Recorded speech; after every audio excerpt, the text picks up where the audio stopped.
And welcome back to the Cover 3 podcast here on CBS Sports HQ. We're going to be with you through the hour to get you set for all of Friday night's action with some picks. Some of the biggest headlines, storylines, names, and games to watch throughout Week 8, which, of course, is already underway with several thrilling results of note. But we begin with one of the biggest topics in the entire sport, as I am joined by Dennis Dodd and Tom Fornelli, and that is the LSU coaching search, because we are less than a week from the announcement that Oregeron and LSU had reached a separation agreement that's going to allow Coach O to coach out the rest of the season, but then LSU will be looking for a new head coach for 2022 and beyond. Dennis, I'm going to start with you here. We were both on CBS Sports HQ right as the news broke. We came through a list of candidates based on what we knew and the landscape that we saw. As this week has progressed, what is some of the development that you have noticed in terms of the top targets for LSU Athletic Director Scott Woodward? Well, first of all, real quick, I've got a bone to pick with LSU. If Coach O is such a bad guy and a bad coach, why is he still there? Why is he being allowed to coach the rest of the season? Maybe that's hush money, so he gets his buyout. I don't know, but so Jimbo Fisher is out, or is he? I don't know. We never say never with these coaches, but Jimbo's out. I think he would have been the first choice of the AD Scott Woodward. He's going to honor that contract for now at Texas A&M. I really do think it's setting up, again, to answer your question, nothing really moved the needle this week, and there's no hurry by LSU. But I really think there's going to be a bidding war for James Franklin, or it's going to be set up that way between USC and LSU. I know, or according to sources, he's interested in USC. He likes that job. He thinks it would be good. I don't know what his feeling is about LSU, but LSU's a better job. You're going to compete for national championships every year. It might be easier at USC. All you have to beat is Oregon and maybe somebody else to win that league.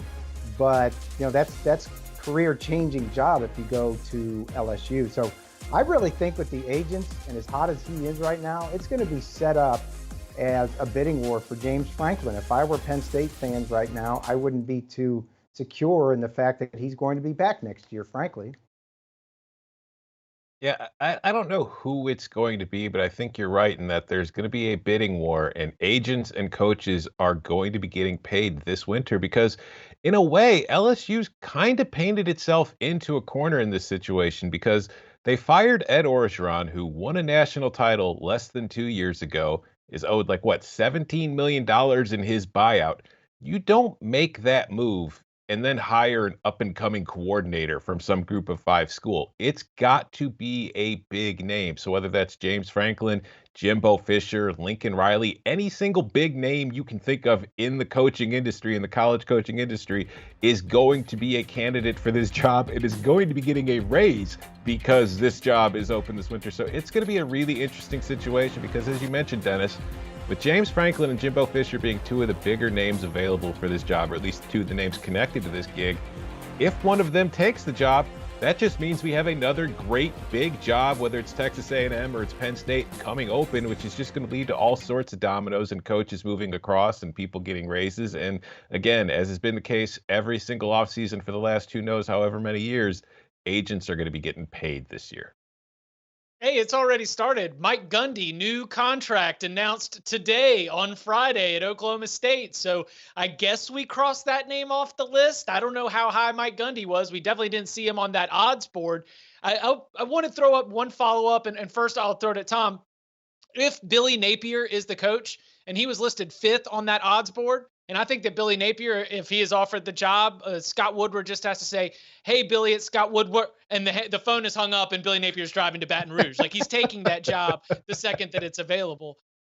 Is that a disappointment? Because I think that Billy Napier, right now, this Louisiana team, think by the skin of their teeth, still in that Sun Belt championship race, avoided disaster on Thursday night. But do you think that that is a hire that when it comes time for you to grade coaching hires that you would give a good grade to? Because when we talk about splash hires, big names, the likes of Lane Kiffin, James Franklin, Billy Napier's a group of 5 head coach. It is not someone who has experience running a Power 5 program.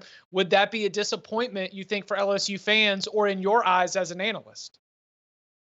Not to me. I think Billy Napier's a good football coach and has done a wonderful job with that Louisiana program. But I do think that for the fans, it would be, it wouldn't be the hire that they want or that they're expecting. Because like I said, You just fired a guy who won a national title 2 years ago, and you're paying him over $15 million to go away. Although, like Dennis said, he's still there now. So you can't come back with a guy who doesn't have a proven track record. You don't make that move and then come back with an up and coming coach or a prospect, somebody you think that can win.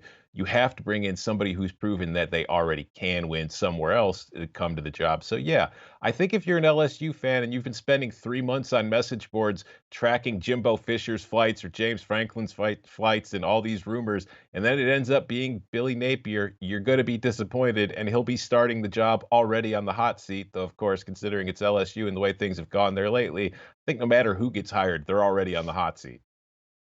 Yeah, the reason Billy Napier's still at Louisiana is because LSU is open right now. That's the job he wants. I'm not saying he's going to get hired, but that's why he hasn't taken other jobs or interest in other jobs over the years. We seem to have him on the list of candidates for every job, at least in the Southeast, if not nationally, because he is a great up and comer with Nick Saban in his background. But no, I agree with Tom. You can't get rid of Ed Oregeron and pay him $17 million to get Billy Napier. You've got to at least swing for the fences and try to get. Look, I'm nuts. Maybe I keep coming back to Lane Kiffin. He's done everything outlandish. The only thing more outlandish than leaving Tennessee after a year would be leaving Ole Miss after 2 in the same division to go to LSU, and there'd be a raft of message board surfers at LSU that would love that move. Don't discount Mike Gundy. I'm not saying he's getting the job. I'm saying he'd be interested. There's people in his camp that are very upset that he makes about $800,000 less than Gary Patterson at TCU. They would argue that Mike Gundy has accomplished more at Oklahoma State than Gary Patterson has. And this contract thing today, don't be fooled. It's not a new contract. It simply reinstalls what the old contract was before the OAN T-shirt incident. He had a 5-year rollover, lost a year on that after that whole thing blew up, and today got the year back. So yeah, it's a perpetual contract. They're going to have to pay him a little more in a buyout. He would have to pay a little more in a buyout if he left. But I think Mike Gundy's a guy to watch. I'm not saying LSU would hire him, but I think he would definitely be interested. Yeah, I have a Dennis perpetual Dodd contract flashing with me. life. Go ahead. It renews every day until it doesn't.